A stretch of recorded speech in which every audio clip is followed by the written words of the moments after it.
ৰাতিপুৱা যেনেকে আপুনি দেখা যায় না ইনচিডেণ্ট হৈছিলে ইয়াতে ৰেঞ্জ অফিচত দুষ্কৃতিকাৰী ছাত্ৰবিলাক জুই লগাইছে বিলাকৰ আৰ্মছৰ জুই লগাইছে এনেকুৱা হৈছে। এতিয়া আমি আইডেণ্টিফাই কৰি আছো যিখিনি মানুহ আছে যিখিনি দুষ্কৃতিকাৰী আছে এইখিনি আইডেণ্টিফাই কৰি তেওঁৰ ওপৰত একশ্যন লিয়া যাব।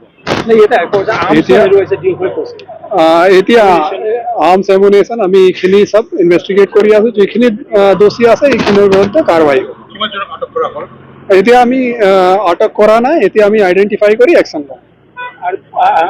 আমি দেখিবলৈ পাইছো যে ৰেপিড একশ্যন ফ'ৰ্চ এতিয়া ৰেপিড একশ্যন ফ'ৰ্চ আহিছে, বহুতখিনি বাহিৰৰ পৰা ভিন্ন ভিন্ন বাটালিয়নৰ মানুহ আহিছে, চিনিয়ৰ অফিচাৰবিলাকো আছে, ডিফাৰেণ্ট ডিষ্ট্ৰিক্টৰ কমাণ্ডেণ্ট SP বিলাকো আহিছে।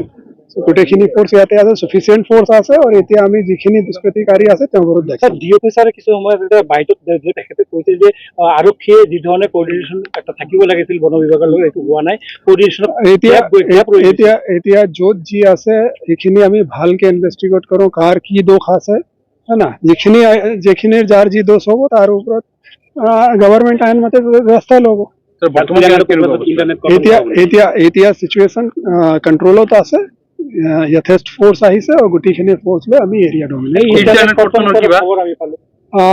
যিখিনি যেনেকে ব্যৱস্থা ল'ব লাগে আইন মতে আমি ল'ম, কণ্ট্ৰল কৰিব পাৰিম।